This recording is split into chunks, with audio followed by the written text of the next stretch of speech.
तुमच्या पोटाला आलेलं पोर ही खरी तुमची संपत्ती आहे, लक्षात घ्या. आणि जोपर्यंत ते पोरग घडत नाही, जोपर्यंत तुमच्या पोटाला आलेली खरी खुरी संपत्ती सोन्यासारखी चकाकत नाही, हिऱ्यासारखे त्याला पैलू पडत नाही, तोपर्यंत तुमचं आयुष्य व्यर्थ आहे. आणि मातानो, हात जोडून मी आज तुम्हाला सांगतो, जर तुमच्या पोटाला आलेल्या पोराला खरे खुरे पैलू पाडायचे असतील, सोन्यासारखे त्यांना उजाळी द्यायची असेल, तर अशा महात्म्यांच्या विचारांच्या शिवाय पर्याय नाही, लक्षात घ्या, पर्याय नाही.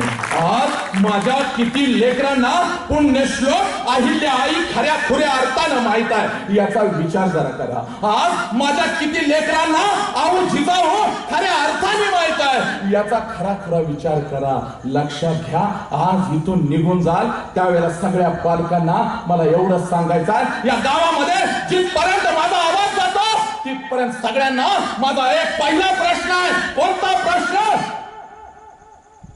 तुमच्या पोरांचा आदर्श अगोदर काय आहे हे आम्हाला कळायला पाहिजे. प्रत्येक वर्षी 31 तारीख येते, मग आम्हाला आमच्या अहिल्याईंची आठवण येते. 31 तारीख आल्यानंतर आम्हाला आमच्या अहिल्याईची आठवण येते, आणि तोपर्यंत आम्हाला आमची अहिल्याई माहित नसते. यासाठी तिने जागर घातला नव्हता, यासाठी असंख्य संकट तिने आपल्या छातीवरती झेलली नव्हती. लक्षात घ्या, संकट मी म्हणून नाचत होत, संकट मी म्हणून नाचत होत, पण सगळ्या संकटांच्या छताडावरती नाचून, लक्षात घ्या, या स्वराज्याची, या भारतवर्षाची सुरक्षितता जिने आपल्या खांद्यावरती सोपसली, ती आमची अहिल्याई. मुलांना किती माहित आहे, वर्षातून एकदा आम्हाला तिची आठवण येते, आणि आठवण आल्यानंतर सुद्धा अगदी तुरळक लोक तिचे विचार ऐकण्यासाठी येतात. अगोदर इथं आम्हाला पहिल्यांदा घाव घालावा लागेल. कसलं आमचं संघटन, काय आम्ही शिकलो, लक्षात घ्या, आम्ही काहीच शिकलो नाही. लक्षात घ्या, काय आहेत आमच्या मुलांचे आदर्श, काय आहे वास्तवता, आणि काय म्हणून गेले संत, यांचा आम्ही अगोदर विचार केला पाहिजे. वयाच्या 32व्या वर्षी या स्वराज्यासाठी स्वतःचे डोळे काढून घेणारा शंभूराजे आमच्या पोरांना माहित नाही. वयाच्या 23व्या वर्षी हसत हसत फासावरती जाणारा तो भगतसिंग आमच्या पोरांना माहिती नाही. पण बुलेटवर बसून येणारा राणा आमच्या पोरांना सांगायला लागत नाही. आणि आई पण म्हणते, बघ कसं कसं येते बुलेट, नाही तुला पण तसंच यायचंय. हे आदर्श, काय आदर्श, याच्या अगोदर आम्हाला जाणीव होते. हो, एक घटना सांगतो, एक घटना सांगतो. माझ्या अहिल्याईचं वय होतं फक्त 4 ते 5 वर्ष. एक घटना सांगतो,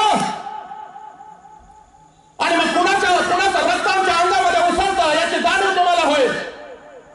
मग आमच्या 3 ते 4 वर्षाच्या मुलीचे आदर्श कोण असायला हवे याची जाणीव तुम्हाला होईल. व्यवस्थित कान उघडे ठेवणार का?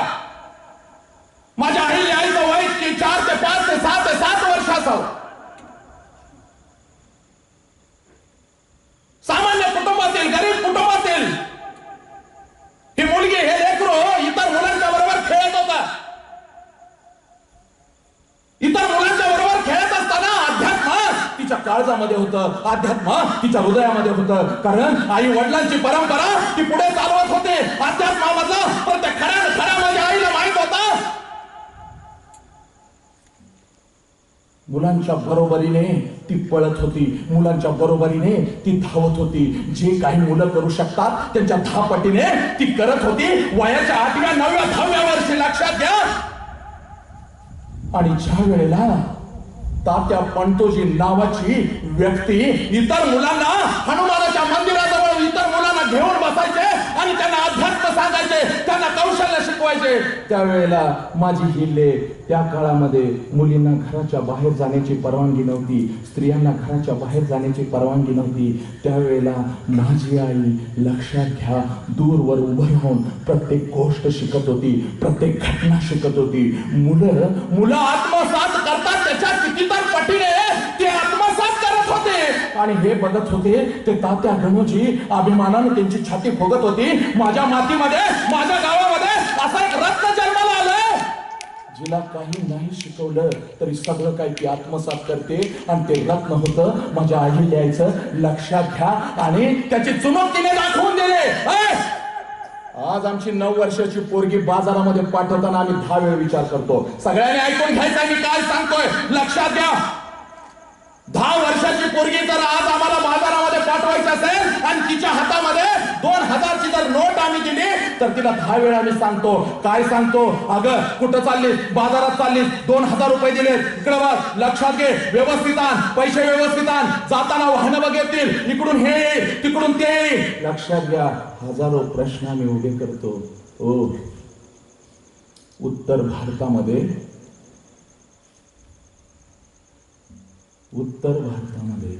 ज्या वेळेला मराठ्यांचं सैन्य होतं, ते सैन्य परत येत असताना चौंडी गावामध्ये विश्रांतीस थांबलं. मातानो ऐकून घ्या, एक माता काय करू शकते, एक मातेचा विचार काय करू शकतो. 400-300 वर्षापूर्वीची मी गोष्ट सांगतोय. ज्या वेळेला मराठ्यांचं सैन्य चौंडी गावामध्ये येऊन थांबलं, त्यावेळेला चौंडी गावातला प्रत्येक व्यक्ती त्या सैन्याला पाहण्यासाठी निघाला होता. कारण त्याच्यामध्ये होते बाजीराव पेशवे, त्या सैन्यांच्या मध्ये होते मल्हारराव होळकर. लक्षात घ्या, छत्रपती शाहू राजांचे पंतप्रधान बाजीराव पेशवे आणि त्यांच्या बरोबर मल्हारराव होळकर यांची फौज चौंडी गावामध्ये बसलेली होती. ज्या चौंडी गावाबद्दल आज प्रत्येक जण बोलत आहे. लक्षात घ्या, तिथं आमच्या मराठ्यांची फौज होते आणि त्या फौजेला नमस्कार करण्यासाठी गावातला प्रतिष्ठित पळत होता. आणि प्रत्येक जण बाजीराव पेशव्यांना नमस्कार करत होता. मी काय सांगतोय, कान घेऊन ऐका. आणि मग आपल्या मुलांना कसं घडवायचं हे तुम्ही ठरवा. आमच्या मुलांच्या अंतरंगामध्ये शक्ती कशी जागी करायची हे तुम्ही ठरवा. लक्षात घ्या, प्रत्येक जण नमस्कार करत होता, प्रत्येक जण नमस्कार करत होता. आणि माझी अहिल्याई बघत होती, आणि तात्याची पंतुजी यांनी सुद्धा नमस्कार केला. माझ्या अहिल्याईनं बघितलं, संपूर्ण गाव यांना नमस्कार करतं, पण आज यांनी कोणाला नमस्कार केला? म्हणून माझ्या अहिल्याईनं प्रश्न केला, तात्या सगळे तुम्हाला झुकतात, सगळे तुमच्या चरणाला स्पर्श करतात, परंतु आज तुम्ही कोणाला नमस्कार केला? त्यावेळेला तात्यांच्या मुखातून गेला, अहिल्या इकडे ये. हे कोण आहे? मराठ्यांचे राजे छत्रपती शाहू राजे यांचे पंतप्रधान बाजीराव पेशवे. आणि त्यांच्या बरोबर कोण आहे? तर मराठ्यांचा सरदार मल्हारराव होळकर. कोण आहे? त्यावेळेला माझी अहिल्याई उभी राहते आणि बाजीराव पेशव्यांना प्रश्न करते. 9 वर्षाच्या मुलीचं धाडस बघा, 9 वर्षाच्या मुलीचं रक्त कशा पद्धतीने उसळत होतं ते बघा. 9व्या वर्षी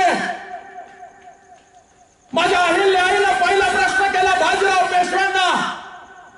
आपण बाजीराव पेशवे, आपण या मराठाचे पंतप्रधान, आपण शाहू राजांचे पंतप्रधान. पहिला प्रश्न मी आपणास विचारतो, आपण राजाची कीर्ती कुठे कुठे केली? आपण राजाची कीर्ती कुठे कुठे केली? लक्षात घ्या. हा प्रश्न ऐकला आणि बाजीराव पेशवे चकित झाले. अरे ही मुलगी कोणाची?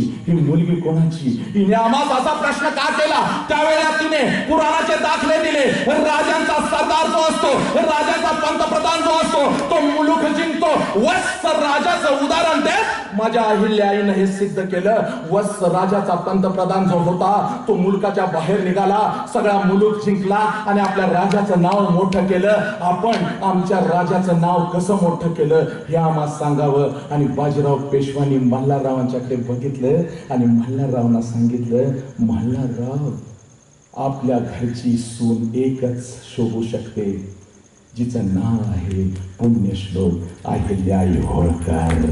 पुण्यश्लोक अहिल्याई होळकर. हा इतिहास जाणून घ्या.